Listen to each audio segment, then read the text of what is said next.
Hello, my dear CSET students. Very warm welcome to my lecture. This is Professor Praveen Baldua from Proving CS. Friends, this is the second video I am preparing for your current affairs. जैसे कि मैंने पहले आपसे कहा, current affairs जो आपको modules मिली है वो बहुत ही लिमिटेड है और लास्ट एग्जाम्स में जो क्वेश्चंस आए हैं वो आप मॉड्यूल से चेक भी नहीं कर सकते. कुछ स्टूडेंट्स आज भी मॉड्यूल्स को पढ़कर ये सोचते हैं कि उनके करंट अफेयर्स कंप्लीट हो चुके हैं. नो फ्रेंड्स, नाउ मैं आपको सेकेंड टाइम कह रहा हूँ, करंट अफेयर्स का कोई बाउंडेशन नहीं है.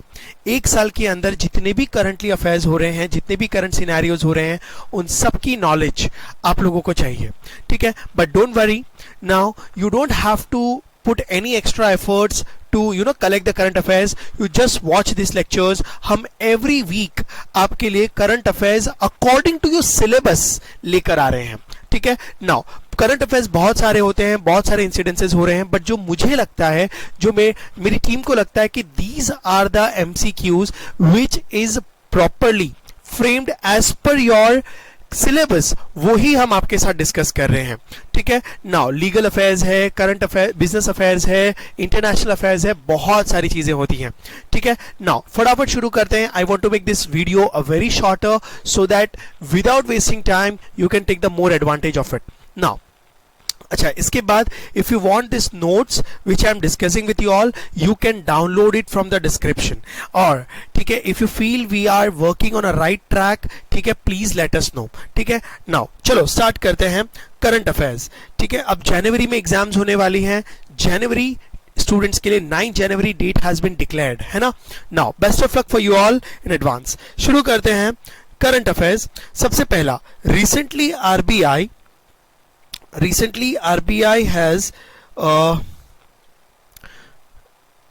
RBI has imposed a fine of rupees 10 lakh on which bank?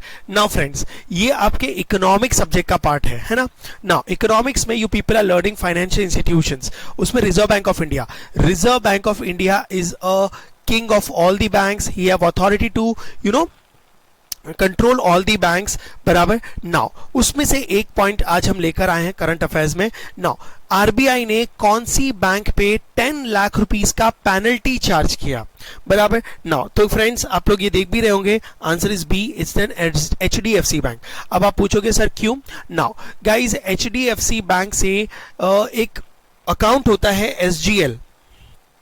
ठीक है, सब्सिडरी जनरल लेजर. ठीक है, it is like a demat account. आप ऐसा समझो, ज्यादा टेक्निकलिटी में मत जाओ. एक डीमेट अकाउंट होता है जिसमें सिक्योरिटीज रखते हैं. वैसे ही बैंक्स की SGL, it is similar to demat account which is always there with the RBI. उसमें गवर्नमेंट सिक्योरिटीज वगैरह डिपॉजिट्स होते हैं. नाउ अब उसको एक मिनिमम मेंटेन करना पड़ता है. अगर उसमें कुछ गड़बड़ हो गई सिक्योरिटीज में लेन देन से, it becomes a very serious issue. कुछ ऐसा ही HDFC बैंक के साथ हुआ. उनका SGL बाउंस हो गया. बाउंस होने का मतलब है लेन देन. ठीक है, बाइंग एंड सेलिंग ट्रांजैक्शंस में कुछ गड़बड़ हो गई. Now RBI have taken it very seriously and 10 lakh rupees बहुत हैवी अमाउंट होता है, बराबर है. उन्होंने एक फाइन लगाया. See, this shows the power of the RBI on the other banks, whether it's private bank और पब्लिक सेक्टर बैंक्स. ठीक है, नाउ तो फर्स्ट सिनेरियो, फर्स्ट का आंसर है HDFC bank. Second question, which is the first union territory of India? First Union of India get 100% organic status. Now, friends. Now understand, 100% organic status. अब organic status ऐसी कौन सा state या ऐसा कौन सा यूनियन टेरिटरी है जिसको 100% ऑर्गेनिक डिक्लेयर किया गया? फ्रेंड्स, ये बहुत बड़ी बात है. आज के तारीख में ऑर्गेनिकली एग्रीकल्चर प्रोडक्शन को बढ़ाना ये एक बहुत बड़ा चैलेंज है, बराबर. Otherwise in farm fields nowadays, to increase the production they are using various type of chemicals, insecticides, pesticides to save it from the rotten. ठीक है, now various things are going on. लेकिन Lakshadweep is the union territory जिसने 100% agriculture को organic बनाया है. ठीक है, wow, what a achievement. ये बहुत बड़ी बात है आज के ज़माने में ऑर्गेनिकली प्रोडक्शन करना, बिकॉज उसकी कॉस्ट बहुत हाई होती है. केमिकल से जो प्रोडक्शन होता है उसकी कॉस्ट बहुत लो होती है. ठीक है, नाउ तो इट्स अ लक्षद्वीप. लेकिन सिक्किम के बाद है सिक्किम भी एक ऐसा स्टेट है जो 100% ऑर्गेनिक स्टेटस है, बराबर, जिनको 100% ना ऑर्गेनिक स्टेटस में वापस एक बार समझा दूं, मतलब आप एग्रीकल्चर प्रोडक्शन में इंसेक्टिसाइड्स, पेस्टिसाइड्स, केमिकल्स का यूज नहीं करते, you go through a natural process, बराबर। नाउ नेचुरल प्रोसेस से फूड्स की क्वालिटी बहुत जबरदस्त होती है, न्यूट्रिशन लेवल बहुत हाई होता है। तो your answer is Lakshadweep Sikkim के बाद। ओके, नाउ सिक्किम भी 100% ऑर्गेनिक स्टेटस में आता है। देन थर्ड, रिसेंटली वॉलमार्ट, ठीक है, has announced to export $10 billion by 2027 from which country? Guys, you people know Walmart is a giant retail, ठीक है, now company, ठीक है। इनफैक्ट हमारे इंडिया में जो रिटेल सेक्टर जो मॉल्स के कंसेप्ट में आया था, वो सबसे पहले हमारे इंडिया में जो रिवोल्यूशन आया था रिटेल सेक्टर में, the credit goes to Big Bazaar, ठीक है। अब बिग बाजार रिलायंस ने खरीद लिया है, बिग बाजार की हालत भी काफी खराब थी, बट दैट्स ओके। बट जो रिवोल्यूशनरी चेंज आया था, ठीक है, वो बिग बाजार लेकर आया था किशोर बियानी जी, ठीक है। He have came up with that big बाजार का concept on the basis of Walmart, ठीक है। अगर आप उनकी एक बुक पढ़ोगे, इट हैपेंड इन इंडिया, उन्होंने कहा है कि वॉलमार्ट के कंसेप्ट्स को हम इंडिया में लेकर आए थे, ठीक है। वॉलमार्ट एक जायंट चेन है, it is operating in so many countries, ठीक है। इनका बाइंग कैपेसिटी बहुत जबरदस्त है। वॉलमार्ट इंडिया में भी रिटेल सेक्टर में आना चाहता था, बट हमारे इंडियन गवर्नमेंट ने उनको रिस्ट्रिक्ट किया, क्योंकि वॉलमार्ट अगर इंडिया में आता है, he is financially so sound, ठीक है, बाकी दूसरे रिटेल सेक्टर्स के बिजनेसेस प्रॉब्लम में आ सकते हैं, ठीक है। नाउ पर ये बहुत पुरानी खबर है, बट नाउ वॉलमार्ट ने एक चीज डिक्लेयर की है कि हम इंडिया से काफी सामान खरीदने वाले हैं। मतलब इंडिया से क्या होने वाला है? एक्सपोर्ट। और यू नो ईयरली वो कितने का प्रोडक्ट्स खरीदेगा? $10 billion पर एनम। हाँ फ्रेंड्स, $10 billion पर एनम, और वो 2027 तक खरीदेगा। वाओ, कितना फॉरेन करेंसी आने वाला है। मतलब इससे इंडिकेट होता है कि हमारी कंट्री में कितना स्कोप है, कितना अपॉर्चुनिटीज है, हाँ कि ना। फाइन, तो वॉलमार्ट कौन सी कंट्री से एवरी ईयर $10 billion का एक्सपोर्ट माल खरीदने वाला है, गुड्स खरीदने वाला है, सर्विसेज खरीदने वाला है? दैट इज इंडिया, बराबर। Business affairs now Walmart. चलो अब ये देखो, now next fourth question is, where has the 9th edition of a sustainable mountain development summit started? देखो, अब ये एक ऑर्गेनाइजेशन बनी है, सस्टेनेबल माउंटेन डेवलपमेंट समिट, मतलब सम्मेलन, ठीक है। Now meetings, now sustainable mountain development ये एक प्रोग्राम हुआ था, ठीक है। कहां पर हुआ? तो आंसर इज देहरादून। सबसे पहले आप आंसर देख लो, ठीक है, रिसेंटली हुआ था, और ये 9th edition मतलब it was a 9th annual summit, ठीक है। नाउ 9 साल से लगातार 9 साल से ये समिट्स हो रहे हैं। लेकिन सर इस ऑर्गेनाइजेशन का सस्टेनेबल माउंटेन डेवलपमेंट प्रोग्राम है क्या? फ्रेंड्स, इस ऑर्गेनाइजेशन का पर्पस है, सबसे पहले मैं आपको एक डेटा बता दूं, यू नो पूरे वर्ल्ड में, ठीक है, कितना परसेंट एरिया माउंटेन्स में कवर्ड है? तो गाइस दैट इज 27% अप्रॉक्स, ठीक है। पूरे वर्ल्ड का 27% एरिया बराबर इज कवर्ड बाय माउंटेन्स। तो कैन आई से इट्स अ ह्यूज एरिया। तो सोचो, इन माउंटेन्स पे डेवलपमेंट बहुत डिफिकल्ट होता है, क्योंकि फ्लैट लैंड्स नहीं होते, एग्रीकल्चर थोड़ा डिफिकल्ट होता है। माउंटेन्स पे क्लाइमेटिकल चेंजेस बहुत ज़्यादा होते हैं। जो माउंटेन्स पे अगर क्लाइमेटिकल चेंजेस हो रहे हैं, तो ये इंडिकेशन देते हैं कि कंट्रीज में, ठीक है, आजू बाजू के एरियाज में जो नीचे की तरफ हैं, बराबर उन पे क्या क्लाइमेटिक इफेक्ट्स आएंगे। तो कैन आई से माउंटेन्स पे बहुत सारे रिसर्चेस किए जा सकते हैं, so much natural resources might be available in that, ठीक है ना, इतने सालों से। तो गाइज, सस्टेनेबल माउंटेन डेवलपमेंट जो समिट हुआ था, उनका एक मोटो था, उनका मोटो यहां पे भी लिखा हुआ है, emerging pathway for building a resilient post covid mountain economy, adaptation, innovation and acceleration, ठीक है। एडेप्शन, इनोवेशन और एक्सेलरेशन मतलब ग्रोथ, माउंटेन्स पे रहने वालों का डेवलपमेंट, माउंटेन्स पे एग्रीकल्चर प्रोडक्शन बनाने का डेवलपमेंट, माउंटेन्स पे जो क्लाइमेटिकल चेंजेस हो रहे हैं उस पे कंट्रोल्स लाना, क्योंकि that effects to the countries also, that effects to the near by areas also, बराबर। इन पे चेक करना, इनको डेवलप करना, माउंटेन्स की प्रोडक्टिविटीज, उसके अंदर से नेचुरल रिसोर्सेज एक्सट्रैक्ट करना और नेचुरल ब्यूटी को बनाए रखना। There are so many other things. Every year the group of organisations meet over year, बराबर, they come up with a new innovative ideas, they maintain the environment, they come up with a lot of developments. ठीक है ना, बहुत सारी चीजें हैं इसके अंदर. शॉर्ट में बताऊं तो अगर आपको क्वेश्चन आता है सस्टेनेबल माउंटेन डेवलपमेंट समिट इस साल कहां हुआ, तो Dehradun is the answer. Okay, now after this next है, ओ हो, who has been recently named business person of the year by Times Magazine. अब देखो, टाइम्स मैगजीन ने इस साल business person of the year किसे डिक्लेयर किया. ठीक है, नाम भी आप देख रहे होंगे, बहुत फेमस हुआ. बराबर, now Eric Yuan is a person, is a CEO of Zoom. Yes friends, इन्होंने Zoom का एप्लीकेशन बनाया. और देखो, आपके सब्जेक्ट में बिजनेस एनवायरनमेंट भी है. It is one of the best example of business environment friends. बराबर, नाउ लेकिन करंट अफेयर्स ये है कि बिजनेस पर्सन किसको डिक्लेयर किया गया, टाइम मैगजीन ने किसे डिक्लेयर किया ना, Eric Yuan, who is a founder of Zoom application. ठीक है, Zoom application. Friends, business environment का मैंने सब्जेक्ट का नाम क्यों लिया. नाउ आप लोग बिजनेस एनवायरनमेंट पढ़ते हो, आप लोग एंटरप्रेन्योरशिप पढ़ते हो. This is one of the best example. इसे कहते हैं, it is one of the best example जिसे कहते हैं कि whenever customer need in a requirement, in a huge requirement of some product, और उस टाइम पे आप दे दो तो आपकी कंपनी रॉकेट स्पीड से ऊपर की तरफ ग्रो करेगी. This is one of the example. कोविड-19, बराबर, मार्च में इंडिया में लॉकडाउन लगा. ठीक है, बहुत सारे बिजनेसेस डैमेज हो गए, सोशल डिस्टेंसिंग मेंटेन की. उस टाइम पे बिजनेस को सबसे ज्यादा सपोर्ट करने वाला, बराबर है, ऐप है जूम ऐप. इतना ज्यादा पॉपुलर हुआ, इतनी ज्यादा नीड थी ऐसे ऐप्स की. लाइव सेमिनार्स, वीडियो कॉन्फ्रेंसिंग, अच्छे बिजनेसेस इस जूम एप्लीकेशंस को यूज कर रहे हैं. नो डाउट बीच में सिक्योरिटी इश्यूज हुए थे, but then it was covered up. थोड़ी बहुत ऊपर नीचे गलतियां होती रहती हैं, एक्सपीरियंस से सीखते जाते हैं.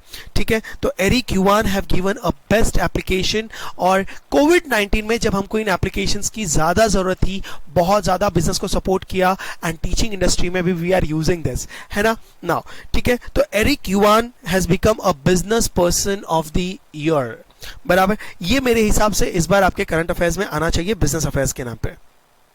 Now, who has been awarded the life time achievement award at TIE global summit.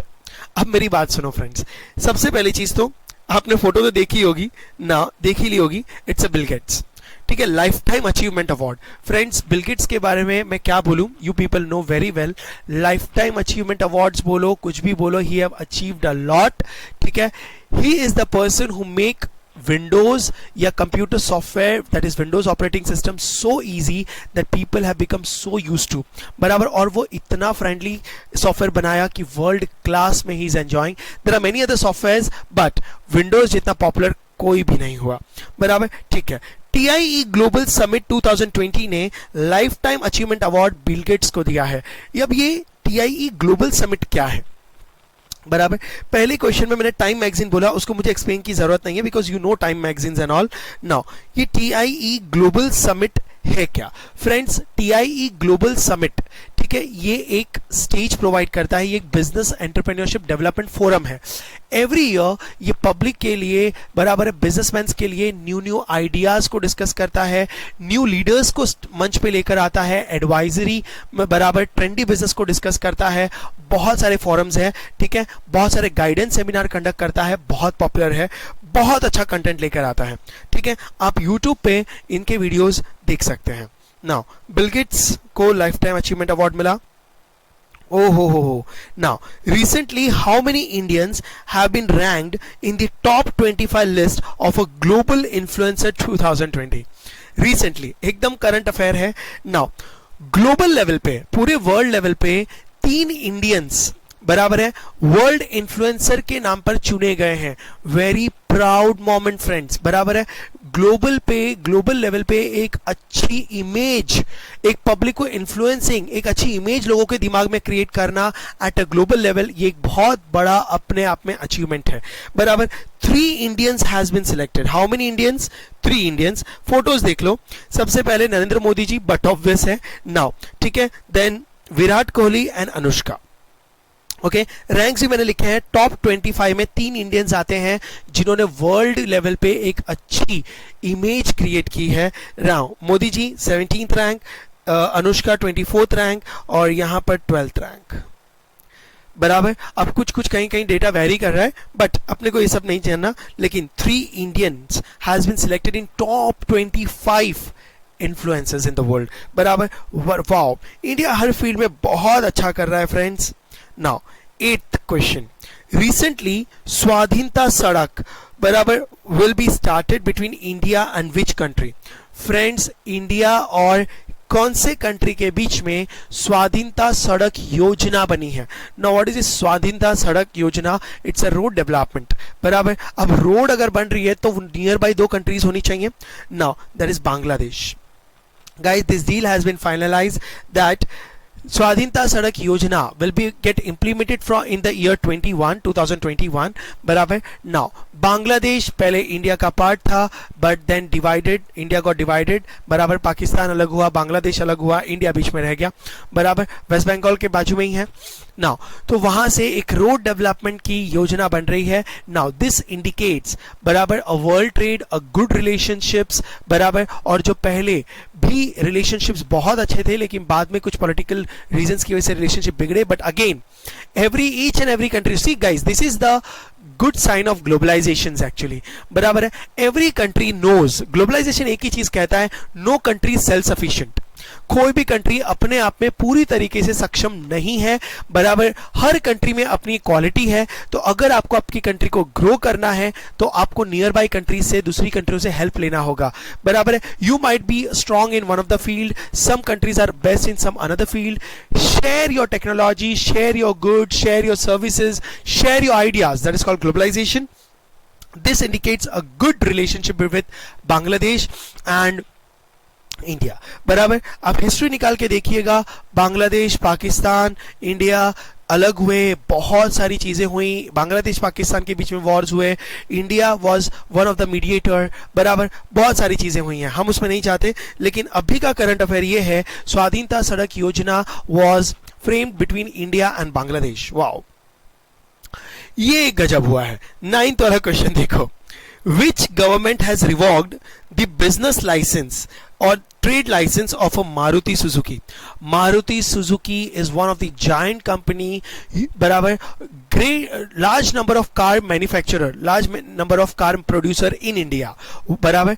Now Maruti Suzuki बहुत पुरानी कंपनी है, उसका लाइसेंस कौन से स्टेट ने रिवॉक कर दिया? उसका लाइसेंस किसने कैंसिल कर दिया? गाइज ये बहुत बड़ी बात है, बहुत सीरियस मैटर है। लेकिन बराबर, नाउ कौन से स्टेट ने किया? सबसे पहले मैं बता दूं, दैट इज असम, ठीक है। असम ने ये क्यों किया? Actually business licence is a wrong word finally, ठीक है, it's a trade licence. Now हुआ क्या था, केस ऐसा है कुछ कि मारुति सुजुकी कंपनी का फॉल्ट नहीं है, वहां पे उन्होंने किसी को डीलरशिप दी थी, ठीक है। एजेंट्स होते हैं ना शोरूम्स वगैरह के। ना उन्होंने क्या किया, उन्होंने चीटिंग की असम के पब्लिक से, उन्होंने पुरानी गाड़ियों को ही पेंट करके नई गाड़ियों के प्राइसेस पे बेचा। किसी ने असम ट्रांसपोर्ट ऑर्गेनाइजेशन में, ठीक है, नाउ कंप्लेंट्स कर दी and they found with proofs, और उन्होंने उनका लाइसेंस कैंसिल कर दिया। बट इससे मारुति सुजुकी की इमेज बहुत खराब हुई है। Now they are doing the needfuls. Now कभी कभी कुछ आदमी लोग धोखेबाज हो जाते हैं जिससे, बट कंपनी की इमेज को बहुत फर्क पड़ता है, बराबर। नाउ तो असम, लेकिन ये एक चीज और इंडिकेट करता है, चाहे आप कितनी भी जायंट कंपनी हो, but ignorance will not be working, ज्यादा दिन तक बेईमानी नहीं चलेगी, ठीक है। Now then last question 10th, रिसेंटली S&P global rating has estimated India's GDP to be what percent by financial year 2020-21, बराबर। ये आपके इकोनॉमिक्स के लिए करंट अफेयर्स हो सकते हैं। नाउ S&P क्या है friends? It's a Standards and Poor's, guys, one of the largest rating company in the world. Sir, what is this rating company? Friends, top 3 rating companies में standards and poors आती हैं। ये बहुत सारा research करती हैं, कंट्रीज को rating करती हैं, बिजनेसेस को रेटिंग करती हैं, बराबर। नाउ और मालूम है इनका रेटिंग्स जो आता है वो डिसीजन मेकिंग्स, काफी सारी गवर्नमेंट्स इनकी रेटिंग्स को एक यूनिक रेटिंग मानती हैं, प्रिसाइज रेटिंग मानती हैं, और इनके अकॉर्डिंग पॉलिसीज ही फ्रेम की जाती हैं। मतलब इनके रेटिंग्स का, इनके रिसर्च का जो कंक्लूजन आता है उसके ऊपर काफी सारी कंट्रीज अपनी पॉलिसीज बनाती हैं, ठीक है। बहुत अच्छी इमेज है, बहुत जायंट कंपनी है स्टैंडर्ड्स एंड पुअर्स, ठीक है। इन्होंने इस साल रिसर्च किया और इस साल ये बताया कि इंडिया का national income, gross domestic product fall हो गया है, ठीक ठीक है, ये आपके एग्जाम में आ सकता है फ्रेंड्स। कितना फॉल हो गया है, तो आंसर इज -7.71%। गाइज टेंशन ना लो, ठीक है, बहुत सारी अच्छी चीजें हो रही हैं, India is creating good, but covid की वजह से जो बिजनेसेस डैमेज हुए हैं, not only our country, other countries के भी जीडीपी, नेशनल इनकम फॉल हुई है, बराबर। Now because of lockdown and all, because of covid problems, but ठीक है। नाउ 10th क्वेश्चन, ठीक है, I have selected this 10 questions for you all. Please इसे रेफर करो। करंट अफेयर्स को ज्यादा याद करने की जरूरत नहीं है, एक बार पढ़ के जाओ, क्योंकि इतनी सारी चीजें हैं, इसमें याद नहीं रखा जा सकता। Read it like a newspaper, ठीक है। मुझे पता है आपके पास टाइम नहीं है न्यूज़पेपर्स पढ़ने के लिए, इतने सारे चैनल्स देखने के लिए। डोंट वरी, यू जस्ट, ठीक है, visit every week. I am going to come up with a current affairs for you all, ठीक है। Thank you very much, best of luck friends, ठीक है। नाउ पढ़ो, एंड इफ यू फील कि we are working for you all, ठीक है, ये videos आप अपने दूसरे CCT स्टूडेंट्स के साथ शेयर कर सकते हैं। Thank you to help them.